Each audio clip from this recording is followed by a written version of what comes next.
ईद उल अज़हा पूरी दुनिया में मुसलमान बड़ी अकीदत और एहतराम के साथ मनाते हैं। सुन्नत इब्राहिमी को पूरा करने के लिए हर मुसलमान इस त्यौहार पे जानवरों की कुर्बानी देता है। जहां ईद उल फितर में हम ईदी और सवैयों से लुत्फ अंदोज होते हैं, वहीं ईद उल अज़हा में कुर्बानी के जानवरों के गोश्त से मजे मजे के पकवान बनाए जाते हैं। जो जानवर अल्लाह पाक की राह में कुर्बान किए जाते हैं, इनका ख्याल रखना हम पर फर्ज है। लेकिन ईद उल अज़हा के मौके पर बहुत सी अजीबो गरीब चीजें देखने में आती हैं। ईद उल अज़हा करीब आते ही पूरे शहर में नाजायज मवेशी मंडियां कायम कर दी जाती हैं, जो कि बहुत सी बीमारियां और ट्रैफिक जैम का सबब बनती हैं। बहुत सी जगहों पर तो ये भी देखने में आया कि कुर्बानी के जानवरों के ऐब छुपाकर इन्हें जाली चीजें भी लगा दी जाती हैं। ईद उल अज़हा पे इंसान जानवरों के साथ भी फ्रॉड किए जाते हैं और इनसे कैसे बचा जाए, ये आज के प्रोग्राम में हम आपको बताएंगे। ईद उल अज़हा करीब आते ही हमें जानवरों के अताई डॉक्टर्स की भरमार नजर आती है। जहां देखो वहां पर एक टेबल, एक बैनर और कुछ दवाइयों के साथ हमें जानवरों के अताई डॉक्टर नजर आते हैं। लेकिन ये अताई डॉक्टर्स कुर्बानी के मासूम जानवरों के साथ क्या करते हैं, आइए आपको दिखाते हैं। हमने एक ऐसे दुम्बे का इंतखाब किया जो बिल्कुल सेहतमंद और तंदुरुस्त था। इसे हम एक अताई डॉक्टर के पास लेकर गए। दुम्बे को देखते ही डॉक्टर साहब ने इसे बीमार करार दे दिया और कहा कि इसे तो बुखार है, इंजेक्शन ही लगाना पड़ेगा। डॉक्टर हो तुम? हाँ। ये दुम्बा बीमार है? हाँ। है? इसको अभी मैं तेरा भगा दौड़ा के लाया हूँ, इसको चेक किया, ये क्या क्या तुमने अपना रखा है? तो तुम्हें क्या उसको नमूनिया है क्या? हाँ? उसको नमूनिया बुखार है। बुखार है? हाँ। अगले साल भी वही जाली डॉक्टर हमें वही बीमारी बताते हुए दोबारा मिला। अंदर बुखार है। अंदर बुखार है? हाँ। अच्छा, वजह से खा नहीं रहा। अभी क्या करें इसको? दवाई दे खिलाओ, इंजेक्शन खिलाओ। इंजेक्शन लगेगा? दवाई 3 इंजेक्शन लगेंगे? अभी तीनों लगेंगे? एक भूख लगाने के लिए। अच्छा। एक दर्द खत्म करने के लिए। एक बुखार के लिए। इस दफा हमने इसे पुलिस के हवाले कर दिया। डॉक्टर हो तुम? डॉक्टर हो? है? टेक्नीशियन। वो जानवर है, कुछ बोल नहीं सकता, इस तुम उसको लगा रहे हो? मुफ्ती साहब, एक चीज़ और मैं देखता हूँ, मैंने इस पर बड़े प्रोग्राम किए लेकिन आज भी वही चीज़ हो रही है। हम कुर्बानी के जानवरों की तकलीफ की बात करते हैं, ज़ाहिर आते हैं बीमार हो जाते हैं, लेकिन हम जब बाज़ारों में जाते हैं तो हमें जगह जगह टेंट नज़र आता है और वहाँ पे जाली डॉक्टर बैठे होते हैं। अब आवाम कहती है कि जी हमें इतनी अवेयरनेस नहीं है, अब हम तो उसको डॉक्टर समझ के ले आए, तो इसके लिए क्या करें? अच्छा, एक फ़िक़्ह का मसला मैं समझा दूँ कि अगर खुदा न खास्ता आप साहिब निसाब थे और आपने कुर्बानी का जानवर ख़रीदा और वो जानवर यानी कि जैसे ही आपने किसी ऐसे जाली डॉक्टर के हाथों रख के वो मर गया और फिर वो शख्स साहिब निसाब भी नहीं रहा या उसके बाद इतने पैसे नहीं रहे कि दूसरा जानवर खरीद सके, तो वो कुर्बानी नहीं करेगा, फिर भी अल्लाह ताला उसको अजर व सवाब अता फरमाएगा उस शख्स के लिए। लेकिन बात यहाँ पर आ गई कि वो जाली डॉक्टर जो ये काम कर उसके लिए क्या वईद है और वो क्या होगा। याद रखिएगा, जो भी काम अल्लाह ताला ने जिस बंदे को जिस मनसब के लिए रखा है, उस मनसब के अलावा कोई शख्स काम ऐसा करता है तो मुराद ये कि वो अपने नफ्स को भी धोखा देता है, आवाम को भी धोखा देता है और अपने रब को भी धोखा देता है। और जो शख्स अपने रब को धोखा दे तो रब ताला तो देख रहा है ना कि तुम इस चीज़ के अहल नहीं थे, फिर भी तुमने ऐसा काम किया, तो याद रखे वमई यामल मिस्काल ज़र्रतिन खैरन यरा वमई यामल मिस्काल ज़र्रतिन शर्रन यरा। तुमने जो खैर ज़र्रा बराबर किया है इसका भी तुम्हें सवाब मिलेगा, जो तुमने शर किया इसका भी तुम्हें आज़ाब मिलेगा। तो ऐसा काम करना जो जिस पर आप एक्सपर्ट नहीं थे या जिस पर आप यानी कि आपको यकीन नहीं था कि मैं यह काम कर जाऊँगा, तो ये काम भी करना इस्लाम के अंदर ऐसा काम भी करना नाजायज़ है।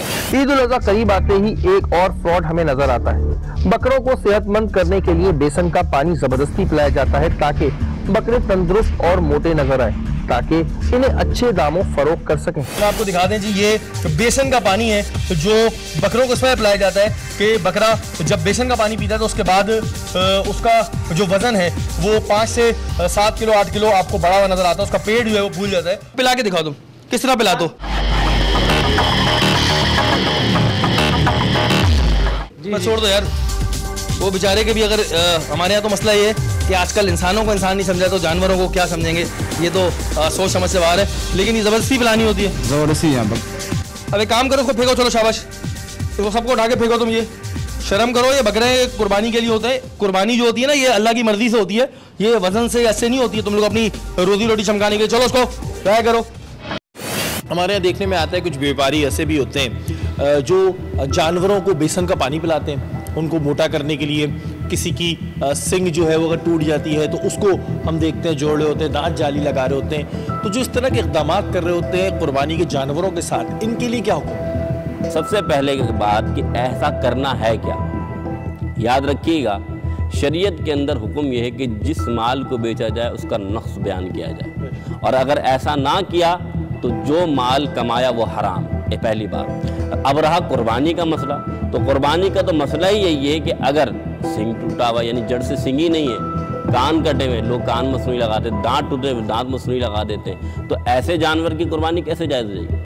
तो बात थी कि ऐसा काम करना कि आप हलाल को, नाज़ुबिल्लाह जो चीज़ जायज़ नहीं थी उसको आप हराम चीज़ को हलाल की तरफ ले जा रहे हो, तो ऐसा माल जिस शख्स ने कमाया तो उसके लिए जायज़ नहीं रहा, बल्कि हराम उसने कमाया। और ऐसे काम करने वाले के लिए अल्लाह ताला ने जो वही बयान फरमाई कि तुमने बुराई में एक दूसरे का साथ दिया, खुद भी किया, जो तुम्हारे साथ व्यापारी और शामिल थे उनको भी तुमने लगाया। तो सबसे पहली बात कि अगर कोई शख्स या बेचने वाला ऐसा काम करता है कि बेसन का पानी इसलिए फुला रहा है, हालांकि वो जानता है कि इसका वज़न कितना है, लेकिन इस वजह से कि जितना पानी में डालूंगा कि ज़ाहरी तौर पर ये वज़नदार नज़र आएगा, तो जो असल वज़न की रकम थी वो नहीं ली, बल्कि उसने ज़ाहरी अमूर को दिखाकर आगे की रकम ली, यानी ज़्यादा रकम ली, तो ऐसा माल भी नाजायज़ और हराम कराएगा। तो जो शख्स ऐसा अमल करता है तो वो पाक माल नहीं कमाता बल्कि हराम माल कमाता है। जी नाज़रीन, आपने देखा कि किस तरह ये बेज़मीर लोग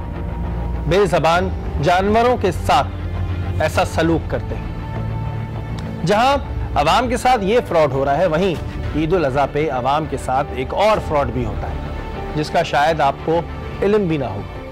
हम अक्सर देखते हैं कि साल भर शहर में हमें कचरा कुंडी में कचरा खाती गाय नजर आती हैं। इन जानवरों को भी ईद उल अज़हा पर कुर्बानी के लिए फरोख्त किया जाता है। टीम टारगेट ने काफी दिन की मेहनत के बाद जगह का पता लगाया जहां पर कचरा खिलाकर कुर्बानी के जानवरों की परवरिश की जाती। ये क्या उतार रहे हैं आप? उतार रहे गायों के लिए चारा। ये अभी तुम लोगों ने मंडी लगाई हुई है जी। अभी बकरीद के दिन आ जाएंगे जी। जब हम बकरीद के दिनों में यहाँ पर आएंगे तो तुमने यहाँ पे भूसा लगाया हुआ होगा और क्या क्या कहते हैं, कुट्टी लगाई हुई होगी, हरा दाना लगाया हुआ होगा। फिर तुम हमें बोलोगे कि हमने इनको पूरे साल इसी तरह पाला है, तो तुम हमें ये क्यों नहीं बताते कि पूरे साल तुमने ये खिला के? ये खिलाते अभी ये तुम कैमरे में देख के बोलोगे हम पूरे साल ये खिलाते, यही खिलाते, यही खिलाते, हाँ। चारा नहीं खिलाते। चाहे कुर्बानी बकरीद कर 2-1 महीने होगा फिर आ जाए। 1 महीने पहले आए, हाँ। और उससे पहले आवाम के सामने ये भी नहीं खिलाते? आवाम के सामने नहीं खिलाते। क्यों नहीं खिलाते? बोले ये कचरा खिला रहे। अभी मैं आ रहा था तो वो कचरा कुंडी के आगे बहुत सारे जानवर वो खा रहे थे, इधर भी ये सारे खाता है, गांव में भी खाता है, सारी जगह खाते हैं। सस्ता पड़ता है? सस्ता पड़ता है। ये जो सब्जी तो जानवर खाता है ना। नहीं, ये सब्जी जो है ना, ये गली सड़ी कचरे की उठाई हुई सब्जी है। यहीं पे काम कर दो। जी। क्या काम कर दो? मेरा वाटिया है नहीं का, लेकिन ये कचरा लेके आते मैं देखता हूँ। कचरा लेकर आते? जी। पूरे वक्त कचरा ही खिला? क्या करे, जानवर भी बहुत है, इधर भी घास तो है नहीं जो जाए ले आए। क्या ये? एक गाय का कचरा है, गाय को डाल दे जानवर। गाय का जानवर को खिलाने का है? अच्छा। तुम खाओगे? नहीं, क्यों? हम पालते इसलिए, सब इसलिए पालते। तुम क्यों नहीं खा रहे? सब इसलिए पालते, सब बोले। इसी पे पालते? हाँ। तो तुम नहीं पालते? नहीं, सिर्फ हम नहीं पालते, सब पालते पूरे। सब पालते हैं। क्या नाम है तुम्हारा? शहबाज। शहबाज। शहबाज, सब कचरा क्यों खिलाते हैं? अरे बस ये ऐसे ही है, सारे ऐसे ही खिला रहे हैं, पुराना मंडी में ऐसे खिला रहे हैं। कचरा कहाँ से लाते हो? ये यार लालूगढ़ से लाते हैं। ये पैसों में देते हैं या वो लोग मुफ्त में ले जाते मुफ्त में देते हैं। कहाँ से ला रहा है? नई मंडी से। हैं? नई मंडी से। नई मंडी से उठा के ला रहा है? हाँ। दूर से लाते हो, कितने पैसे मिलते हैं? ऐसे नहीं, गाय के लिए उठा रहे हैं। कहा जाता है कि कुर्बानी के जानवरों को दूध और देसी घी जैसी चीजें खिलाकर बड़ा किया जाता है, मगर यहाँ तो जानवरों को खाने के लिए दस्तयाब था तो सिर्फ गलाजत भरा कचरा। और शायद यही वजह है कि कुर्बानी का गोश्त खाकर अक्सर लोग मुख्तलिफ बीमारियों का शिकार होते हैं। आपने देखा कि दूध, देसी घी और बादाम के नाम पे जानवरों को क्या खिलाया जा रहा है। उन्हें इस बात का जरा सा भी एहसास नहीं है कि जिन जानवरों को ये ऐसी चीजें खिला रहे हैं वो खुदा की राह में कुर्बान होने जा रहे हैं, लेकिन क्योंकि महज इन्हें सिर्फ पैसों से मकसद होता है, इस वजह से ये तमाम काम किए जाते हैं। जहां हम ईद उल अज़हा के दिनों में बहुत सारी चीजें देखते हैं, वहीं एक चीज हमें ये नजर आती है कि खास तौर पे ईद उल अज़हा के 3 दिनों में हमें मौसमी कसाई नजर आती है, जो पूरे साल तो कुछ और काम करते हैं, लेकिन इन 3 दिनों में उन्हें कसाई बनने का भूत सवार हो जाता है। जानवरों के साथ किस तरह का जुल्म करते हैं, किस तरह की उन्हें तकलीफ पहुंचाते हैं, ये आप मुख्तलिफ वीडियोस में देख चुके हैं। हमने ऐसे भी लोगों को टारगेट किया। आइए आपको दिखाते काट देंगे भाई, सही लगा लो यार, कोई 12,000 रुपये क्या मतलब यार। आप कहाँ के कसाई है भाई? तमिलदार। अच्छा, वही भी ऐसा बना के देंगे आपको VIP।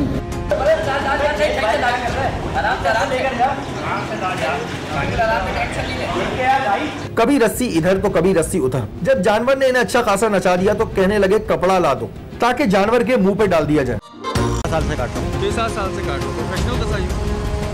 प्रोफेशनल कसाई नहीं हूँ। सुजुकी में मौजूद ये टोला बैठा हुआ छुरियां तेज कर रहा था। जब इनसे बात की तो हम भी थोड़ी देर के लिए ये समझ बैठे कि ये प्रोफेशनल कसाई हैं। 12,000 रुपये ले लेंगे आप। कैसे बात बताओ आप, कसाई तो प्रोफेशनल होगा भाई। यार भैया क्या बात कर रहे हो। अब जरा इनकी वीडियो भी मुलाहिजा फरमाइए। प्रोफेशनल तरीके से आकर इन्होंने जानवर को खोला, लेकिन उसके बाद इनका अनाड़ीपन नजर आने लगा। कितने अरसे से काट? ये तकरीबन भाईजान 8-10 साल हो गए काम करते हुए। तुम क्या काम करते हो? किसी चीज की? कसाई का। कसाई का। तुम क्या करते हो? कसाई का। गारमेंट में हो। आप सिर्फ मुझे इतना बता दो कि आप कसाई हो या नहीं। पूरे साल क्या काम? मैं गाड़ी चलाता हूँ। बिला आखिर बिल्ली थैले से बाहर आ गई। उन्होंने इस बात को तस्लीम कर लिया कि ये इनका काम नहीं। क्या करते हो पूरे साल? मेहनत मजदूरी सर। तुम? मैं भी मेहनत मजदूरी करते हो। पूरे साल ये करते हो तो बकरीद के दिन में ये काम क्यों शुरू हो जाता? सर ये यूँ हो जाता है 70-80 हज़ार रुपये, लाख रुपए का गेम घुमा लेते हैं हम लोग काम करके अपना। अच्छा, हमारे यहाँ बहुत से लोग, ज़ाहिर है हमारे यहाँ माशी हालात ख़राब होते हैं, लेकिन जब ईद उल अज़हा का वक्त करीब आता है और ईद उल अज़हा के दिन होता है तो हमें बहुत से ऐसे कसाई हज़रात नज़र आते हैं जो कसाई होते नहीं हैं। वो कोई प्लम्बर होता है, कोई इलेक्ट्रीशियन होता है, लेकिन वो कहते हैं कि जी हम जानवर काट लेंगे। और उसमें हम ये देखते हैं कि जब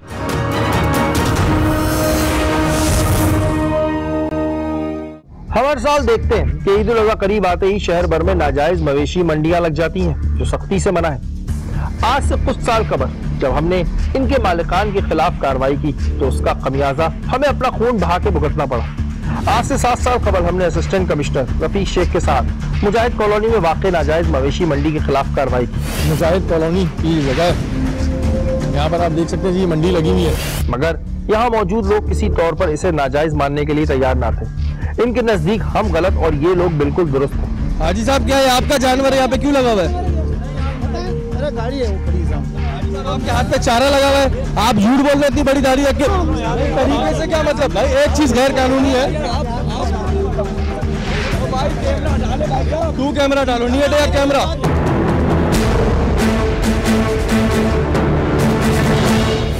फिर इनमें से कुछ मुसल्ला अफराद ने हमारी टीम पर तशद्दुद किया, जिसके नतीजे में एक पुलिस एहलकार और हमारा कैमरामैन जख्मी हुआ, जबकि मेरे सर फटने की वजह से 3 टाँके आए। इसको किसने मारा है यहाँ पर?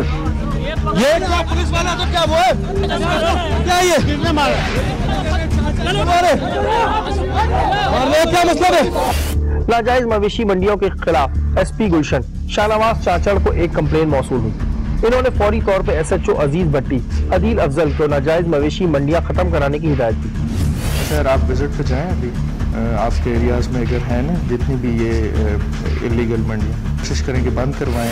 हिदायत के मिलते ही SHO अजीज भट्टी ने ईसा नगरी कब्रिस्तान के करीब नाजायज मवेशी मंडियों के खिलाफ क्रैकडाउन शुरू कर दिया। किससे लगाओ ये? जब मना है कि रोडों पे नहीं लगाओ, इलीगल मंडियां हैं, क्यों लगाओ? उनको फौरन हटाओ, बंदा बिठाओ इनका गाड़ी है।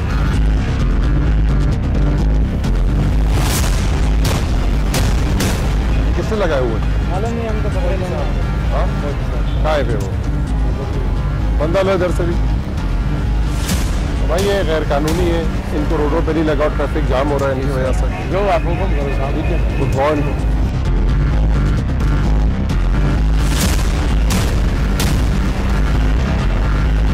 बात सुनो मियाँ, अब ये दोबारा नहीं लगाना, ट्रैफिक जाम हो जाता है, एम्बुलेंसों लोगों को दुश्वारी होती है और परेशानी होती है। तुम लोगों को पहले ही मना करा था रोड से इस चीज को हटाओ। मेन रोड पे कायम नाजायज मवेशी मंडियों में से लोगों को गिरफ्तार किया गया और इन्हें हिदायत दी गई कि फौरी तौर पर यहाँ से मंडियां खत्म की जाए।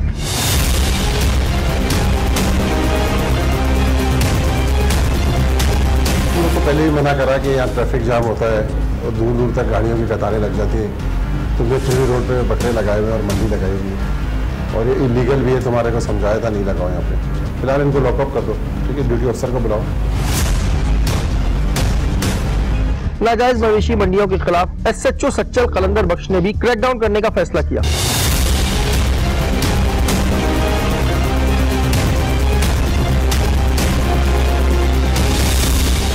वार्निंग देने के बावजूद भी बीच रोड के नाजायज मवेशी मंडियां कायम थी। SHO कलंदर बख्श ने यहां मौजूद लोगों को हिरासत में लेना शुरू कर दिया। चलो बेटा इसको बिठाओ, चलो मोबाइल में बैठो। आपको पता नहीं है 144 लगी हुई है मंडी पे। चलो खान साहब बिठाओ इसको बेटा। 144 लगी हुई है, तुम्हें पता नहीं है? तुम रोड पे मंडी लगा के अपनी खड़े हुए हो। बिठाओ उसको। भैया क्यों लगाए हुए जानवर? चलो बिठाओ उसको। तेरे को जानते नहीं हम, तुम्हारा नहीं है बाड़ा। पैसे दे दो। हाँ तेरा बाड़ा नहीं है तो फिर पैसे कहाँ से आगे मारूं? इसको भी बिठाओ। अरे आओ हाँ बाहर जो मंगवाया तो मत लो इनके रख पानवट बात करो, क्या मसला है? हाँ जो तो गरीब हाँ इलीगल मंडी है।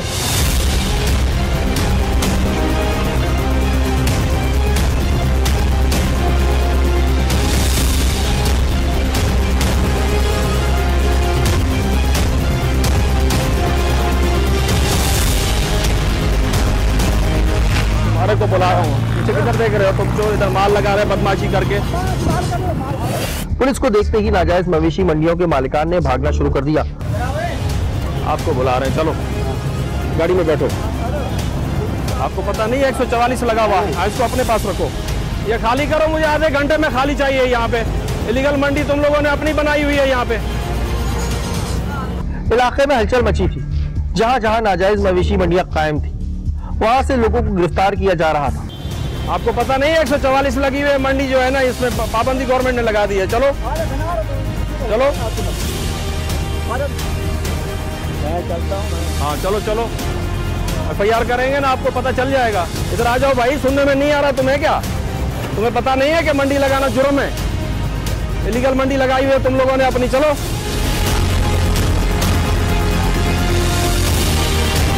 पता नहीं है मंडी इलीगल गवर्नमेंट ने 144 लगा दी है।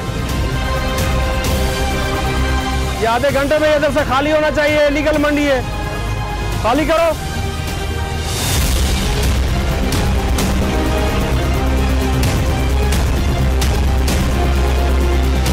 पूरे इलाके से नाजायज मवेशी मंडियों से 31 अफराद को हिरासत में लेकर इनके खिलाफ मुकदमा दर्ज किया गया। आप लोगों को सबको पता है जब गवर्नमेंट ने 144 लगाई हुई है तो फिर भी आपने जो है ना रोड पे बदमाशी करके अपनी मर्जी से मंडी लगाई हुई है। क्यों लगाई हुई? नाम लिखें, इनके नाम लिखें, FIR करें। जी नाज़रीन, इस वक्त हमारे साथ मौजूद हैं SP गुलशन शाहनवाज शाह साहब। अस्सलाम वालेकुम। वालेकुम। शाहनवाज भाई, ये बताएं कि इस वक्त ईद उल अज़हा क्योंकि दिन बड़े करीब हैं, तो आप लोगों की तरफ से गुलशन टाउन में सिक्योरिटी के क्या इंतजाम हैं? किस तरह आप तमाम चीज़ों को देख रहे हैं? इसमें सबसे पहले तो मैं ये कहना चाहूँगा कि जैसे जैसे ईद करीब आती है तो क्राइम जो है उसमें भी राइज आता है। तो उस हवाले से जो है वो हमने कुछ नाकाबंदी प्लान की, पेट्रोलिंग प्लान रिवाइज़ किया कि किस एरियाज़ में क्राइम हो रहा है। रेड्स करना शुरू किए हमने, जो लोग अभी जेलों से बाहर आए थे। तो मतलब एक स्ट्रेटजी के तहत हम चीज़ों को देख रहे हैं। अच्छा, एक प्रॉब्लम और हमारे यहाँ आती है जो आई होप बिल्कुल आपके पास इसकी कंप्लेंट्स भी आ रही होंगी कि बहुत सी इलीगल मंडियाँ लगा दी जाती हैं अपनी मर्जी से। कोई भी कहीं भी जानवर ले खड़ा हो गया, ट्रैफिक जैम हो रहा है, उसकी और भी प्रॉब्लम्स आती हैं। तो उस तरह की कंप्लेंट्स आप लोगों को रिसीव हो रही हैं? जी बिल्कुल, मेरे 1-2 थाने हैं जहाँ पे इस तरह की कंप्लेंट्स रिसीव हुई हैं। आपने भी शायद विजिट किए होंगे, थाना अजीज़ भट्टी है, गुलिस्तान जौहर है, इवन गुलशन इकबाल है। इन तीनों थानों में इस तरह की कंप्लेंट्स रिसीव हुई हैं। तो उसमें हम ये कोशिश करते हैं कि उस तरह की हम बंद करवा देते हैं, हटवा देते हैं। इससे प्रॉब्लम ये होता है कि आपने देखा होगा कि अगर इलीगली कहीं पे भी लोग चले जाएं, इतना हुजूम इकट्ठा हो जाए तो एक न्यूसेंस क्रिएट होती है पब्लिक के लिए, ट्रैफिक के लिए, और मतलब वहीं स्नैचिंग भी होना शुरू, वहीं पे फिर स्नैचिंग भी हो रही होती है, वहीं पे मतलब अजीबो गरीब कोई क्राउड इकट्ठा होना शुरू हो जाता है। तो तो वो फिर हमारी ये कोशिश होती है कि इस तरह के इलीगल जो मंडियाँ लगती हैं वो ना लगें हमारे एरियाज़ में। अच्छा शाहनवाज भाई, क्योंकि हमारे यहाँ पुलिस डिपार्टमेंट वाइड डिपार्टमेंट है जिसकी ना ईद होती है ना बकरीद होती है, तो बकरीद के दिनों में किस तरह के प्लान्स हैं? क्योंकि जाहिर है ये बकरीद पहले दिन से ही कुर्बानी का सिलसिला शुरू हो जाता है, क्योंकि तीनों दिन हमारे पास बिजी होते हैं, तीनों दिन कुर्बानी का अमल भी हो रहा है। तो फिर आप अपनी किस तरह बकरीद प्लान करते हैं? क्योंकि आप तो यहाँ बिजी होते हैं तो घर वालों को तो बड़ी शिकायत रहती होगी आपसे। नहीं, बल्कि जो ये इस तरह के दिन होते हैं त्योहारों के दिन, वो पुलिस ज़्यादा बिजी होती है। पुलिस मतलब वैसे शायद फैमिली से मिलना मेरे लिए इजी है, लेकिन इन दिनों में मिलना ज़्यादा मुश्किल है। तो वो ईद के दिनों में हमारी तमाम नफरी SHOs वो जो यहाँ के लोकल हैं वो तो थोड़ा टाइम निकाल के फैमिली से मिल लेते हैं, 2-3 घंटे वापस आ जाते हैं। लेकिन चूँकि मैं बाहर से हूँ तो मेरे लिए तो जाना बिल्कुल मुश्किल है। वो फिर ईद के 1 हफ्ते बाद प्लान कर लेंगे। कोई मैसेज देना चाहते हैं? इस वक्त पाकिस्तान की आवाम आपको देख रही है और कल ईद उल अज़हा भी है, तो उसके हवाले से कोई मैसेज आप पाकिस्तानियों को देना चाहते हैं? मैं आवाम से ये रिक्वेस्ट करूँगा कि पुलिस जो है वो मैक्सिमम एफर्ट्स कर रही होती है आवाम के लिए। पुलिस के लिए सबसे बड़ा रिवार्ड आवाम की रिकग्निशन है। आवाम अगर आके एक आवाम का कोई नुमाइंदा हमसे आके मिलता है, गले ही मिलता है ईद के दिन, तो उससे भी पुलिस का जो मोरल है वो बड़ा हाई हो जाता है। तो ईद के दिनों में कहीं पे भी किसी सिपाही को ड्यूटी करते देखें तो वो उनसे ईद मिले ताकि हमारी फोर्स का मोरल हाई रहे। बिल्कुल जी, और ये वो हमारे सिपाही होते हैं जो खड़े होकर ड्यूटी दे रहे होते हैं और ख़ुद अपनी ईद और बकरीद जो है वो उनकी कोई नहीं होती, वो दूसरों के लिए सर्व करते हैं। तो बिल्कुल जब भी हमें नज़र आए उनसे ज़रूर गले मिलें और उनको उसी तरह इज्जत दें जिस तरह देनी चाहिए। बहुत शुक्रिया, थैंक यू सो मच।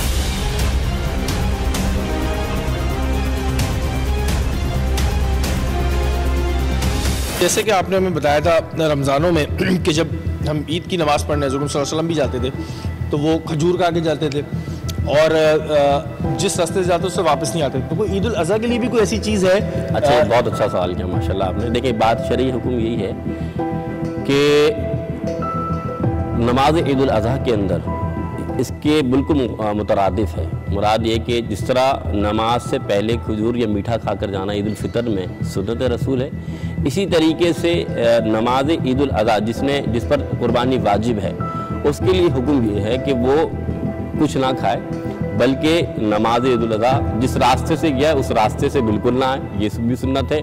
जाते हुए जो है वो तस्बीह जो है अल्लाहु अकबर अल्लाहु अकबर ला इलाहा इल्लल्लाह अल्लाहु अकबर अल्लाहु अकबर वलिल्लाहिल हम्द, ये पढ़ते हुए जाए, वापसी में आते भी पढ़ते हुए आए। और कुर्बानी करके उसमें से कोई कुछ गोश्त खा ले या अगर कलेजी खा सकते हैं तो ये मुस्तहब अमल है और सुन्नत का अमल है, ये किया जाए, लेकिन उससे पहले ना खाए तो बेहतर है। अच्छा, इसमें एक और वजाहत करना चाहता हूँ कि बहुत से लोग कहते हैं कि भाई अगर हमने कुर्बानी करनी है तो यानी कि नाखून नहीं काट सकते या हम सर के बाल नहीं काट सकते, तो ये मुस्तहब अमल है। यानी जो शख्स कुर्बानी कर रहा है उसके लिए मुस्तहब है कि वो अगर नहीं काटता तो सवाब है, ना करेगा तो कोई गुनाह नहीं। जो लोग अगर ईद उल अज़हा की नमाज नहीं पढ़ पा रहे, ईद की नमाज, तो क्या उनकी कुर्बानी कबूल नहीं होगी? जहाँ पर ईद की नमाज होती है और जो शख्स ईद की नमाज नहीं पढ़ता, वो सो गया या जो और मोहल्ले वालों ने पढ़ लिया और वो बाद में उठकर कुर्बानी इस पर वाजिब थी तो वो अदा करता है तो कुर्बानी तो उसकी हो जाएगी, क्योंकि एक वाजिब को उसने छोड़ा है,